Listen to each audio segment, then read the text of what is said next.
आदाब, सत श्री अकाल। दोस्तों स्वागत है आप सबका मेरे यूट्यूब चैनल स्वप्निल जंक्शन पर और मैं आशा करता हूं कि आप सभी स्वस्थ और सुरक्षित होंगे। दोस्तों आप ये बात भली भांति जानते हैं कि भारत में त्योहारी सीजन की शुरुआत हो चुकी है।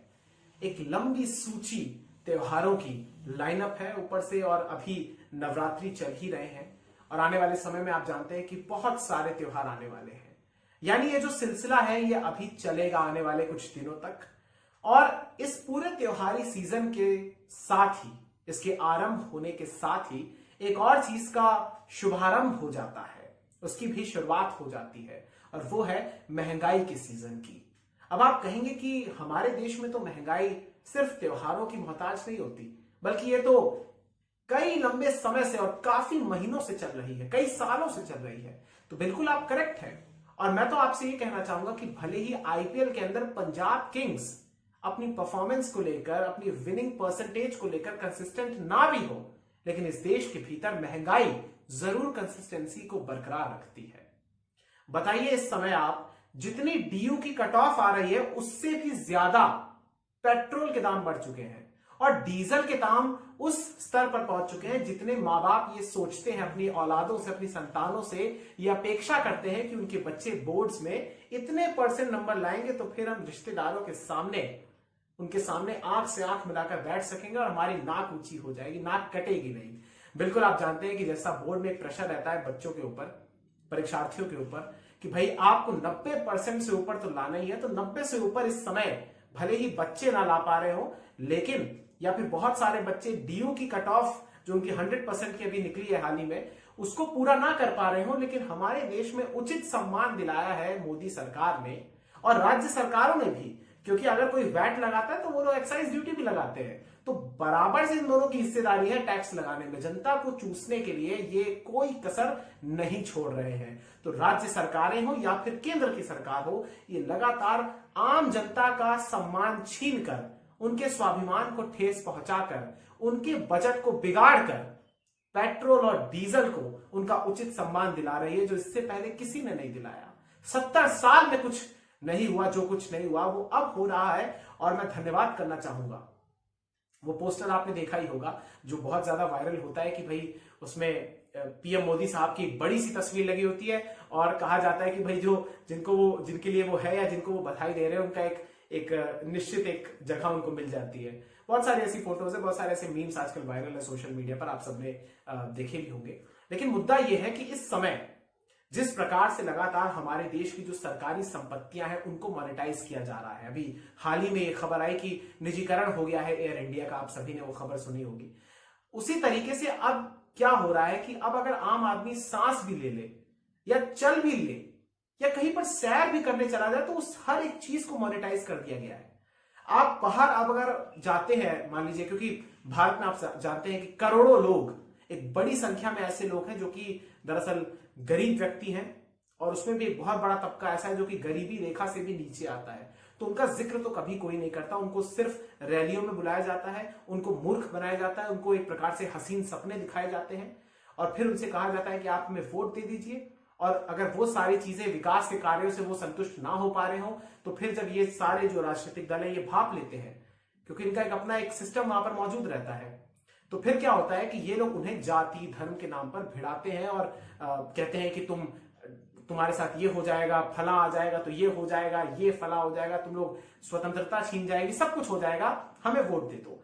तो जो वो तबका है जिसकी संख्या सबसे ज्यादा है, जिसे लिटरली मैं आपको बता रहा हूं कि 2 वक्त की रोटी मिल जाए, 2 जून की अगर उसको रोटी मुहैया हो जाए तो वो बहुत खुश हो जाएगा। इस समय हम यहां पर उनके सिर्फ मूलभूत अधिकारों की, मूलभूत जरूरतों की बात कर रहा हूं।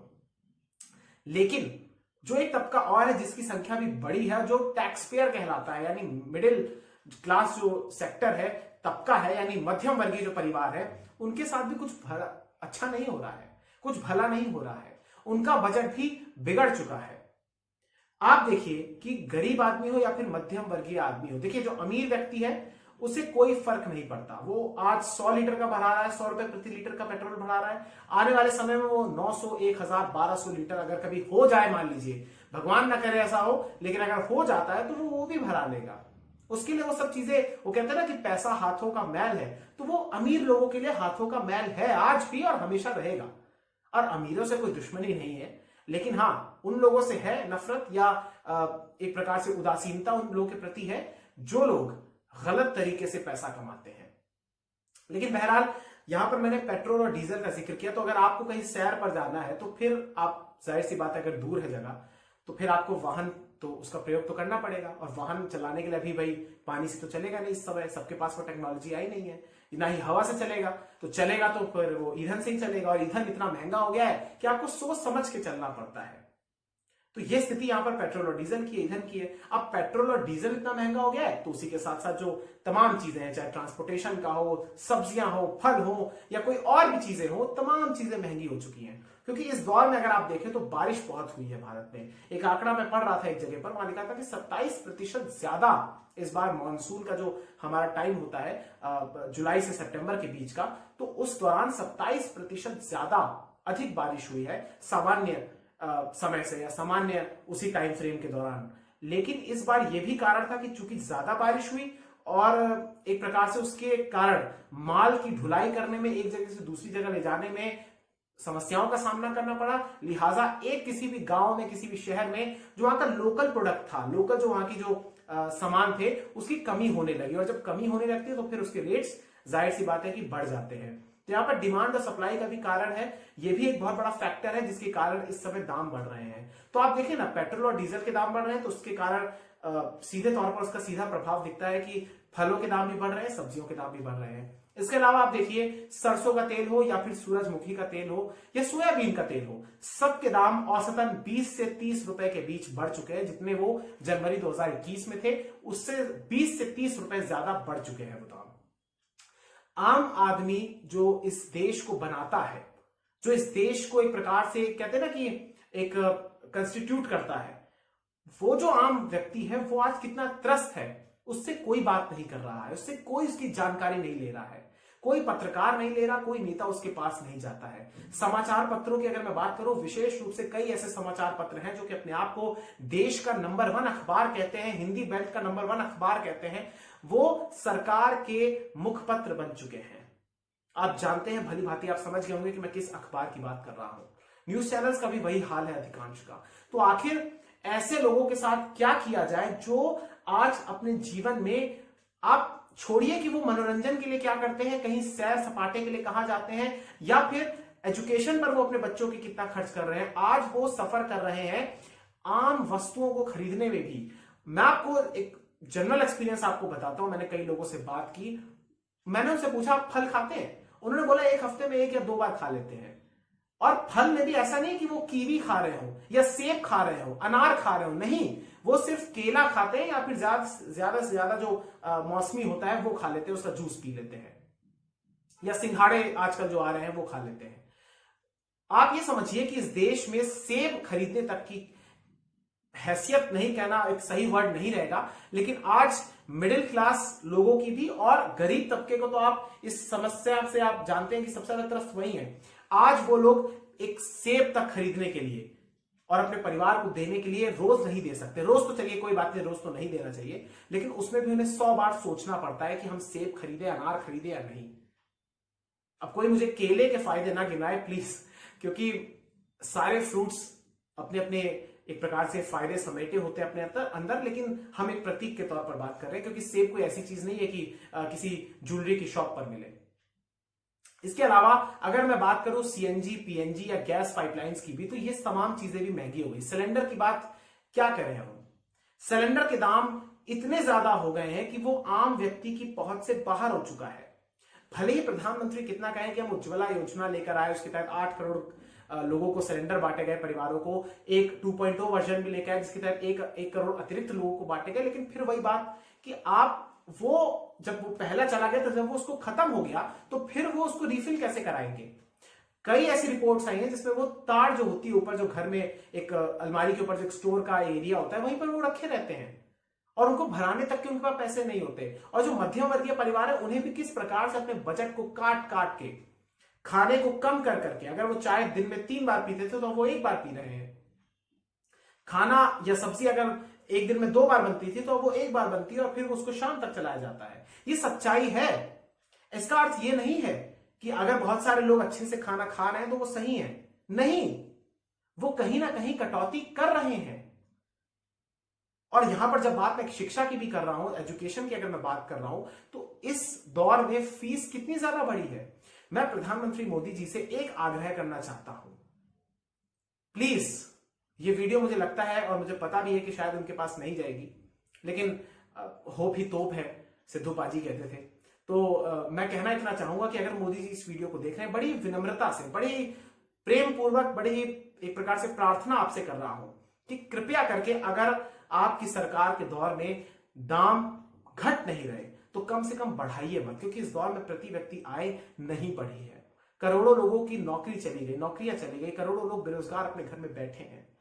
इसलिए कृपया करके आप अगर दाम को घटा नहीं सकते तो कम से कम बढ़ाइए मत, उसे स्थिर रखिए। त्योहार आ रहे हैं, हर किसी को त्योहार मनाने का एक प्रकार से अधिकार है, और उसे कम से कम उसकी चीजों से, उन जो वो शौक पूरे करना चाहता है, जो सिर्फ वो हर वर्ष इंतजार करता है कि मैं आम दिनों में नहीं बल्कि जब त्योहार कोई आएगा, दिवाली आएगी, ईद आएगी, क्रिसमस आएगा या गुरुपूरब आएगा, तो मैं जाके जरूर ये सब करूंगा। तो प्लीज उससे वो अधिकार मत छीनिए, एटलीस्ट दामों को कम कीजिए। और ये वो जो एक होता है ना, हमारे देश में ट्रेंड बना हुआ है कि जब चुनाव आ रहे होते हैं या चुनाव चल रहे होते हैं तो उससे कुछ सप्ताह पहले या कुछ दिनों पहले से अचानक से आप देखेंगे कि दाम घटना शुरू हो जाएंगे। अभी तो जितना हो सकता है उतना चूस रहे हैं ये लोग, लेकिन उस टाइम पे दाम कम हो जाएंगे। ये नहीं होना चाहिए, और जनता को ये बात समझनी चाहिए कि आपको भी सही पॉलिटिशियन को चुनना है और आपको भी दबाव उन पर बनाना है, क्योंकि ये अफेक्ट कर रहा है हम सबको। आज देश में कोयले का संकट है, सबको पता है, हर घर में लाइट की कटौती हो रही है, हर शहर में लाइट की कटौती हो रही है, लेकिन सरकार की तरफ से ये बात नहीं मानी जा रही है। अब यहां पे कहां त्रुटि आ रही है? क्या सरकार जितना पास कर रही है कोल, वो राज्य सरकारों तक नहीं पहुंच पा रहा है, या राज्य सरकारें अपनी तरफ से कुछ लूप होल्स है, उनके पास कुछ अपने तरीके से कुछ गलत तरीके कर रही है, या फिर जो कोल इंडिया के प्लांट्स हैं वो कुछ उनमें त्रुटियां हैं, जो कुछ भी है, लेकिन सफर उनको नहीं करना पड़ रहा अल्टीमेटली। आप देखिए ना, नॉर्थ ब्लॉक साउथ ब्लॉक में बिजली नहीं जा रही है, बिजली जा रही है ग्रामीण इलाकों में। तो ये चीजें समझनी होगी, आम आदमी के सरोकारों से जुड़ना होगा, तभी ये देश आगे बढ़ सकता है। आप रोड्स बनवाइए, इंफ्रास्ट्रक्चर के प्रोजेक्ट्स को बहुत ज्यादा बनाइए, एप्स ले आइए, सारे मंत्रालय को एक अंडर में ले आइए, लेकिन उनको चलाएगा कौन, उनको देखेगा कौन? आज भी जनता को इस बात से फर्क पड़ता है कि आलू कितना महंगा है, प्याज कितना महंगा है, टमाटर कितना महंगा है, सब्जियां कितनी महंगी है, हरी सब्जियां कितनी महंगी है, तेल कितने का हो गया है। उससे कोई फर्क नहीं पड़ता कि आप तमाम मंत्रालय को एक ऐप के नीचे ले आए, एक वेबसाइट के नीचे ले आए, या उनकी मॉनिटरिंग हो सकती है, आप भी उनका काम। आम जनता को क्या समझ में आएगा भाई?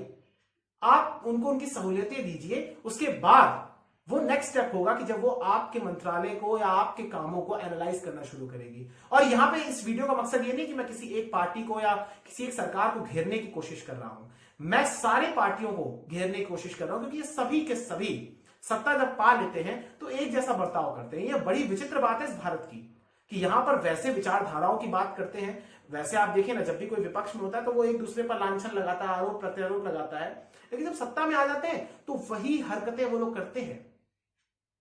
याद कीजिए ना, बीजेपी जब विपक्ष में थी, जब कांग्रेस के समय पर 2014 से पहले जब 70 के करीब जब पेट्रोल होता था प्रति लीटर, तो जब इतना हो जाता था तो बीजेपी कहते थे कि ये तो 35 रुपए का बिक सकता है, लेकिन अब उसी बीजेपी के दौर में आज 100 रुपए प्रति लीटर हो रहा है। और प्लीज कोई ये मुझे ना कहे कि वैक्सीन फ्री में बट रही है या वैक्सीन लगाई जा रही है तो इसके कारण ये सब हो रहा है, या जो 80 करोड़ अनाज मिल रहा है उसके कारण ये जनता सरकार कहीं ना कहीं से ले रही है। तो फिर ये सीधा बता दिया जाए ना कि अब वैक्सीन आपको फ्री में दे रहे हैं, लेकिन हमें उसकी पूर्ति करने के लिए जो क्षति वहां पर हो रही है तो हम आपसे ले रहे हैं। आप खुलेआम बता दीजिए ये क्या मजाक चल रहा है कि आपने पेट्रोल के दाम इतने बढ़ा रखे हैं, 100 रुपए लीटर ऊपर हो चुका है। देश का ऐसा कोई राज्य शायद नहीं बचा है जहां पर 100 रुपए प्रति लीटर वहां पर ना छुआ हो। और जब पेट्रोल डीजल महंगा हो रहा है तो उससे जाहिर सी बात है कि तमाम चीजें भी इफेक्ट होती हैं। तो प्लीज कृपया करके कुछ ध्यान दीजिए, और ये देश के नागरिकों को चोट और तकलीफ महसूस हो रही है, कृपया करके इसका संज्ञान लीजिए। बहुत बहुत शुक्रिया, बहुत बहुत धन्यवाद। जय हिंद, जय भारत, वंदे मातरम, इंकलाब जिंदाबाद, सत्यमेव जयते, नमस्कार।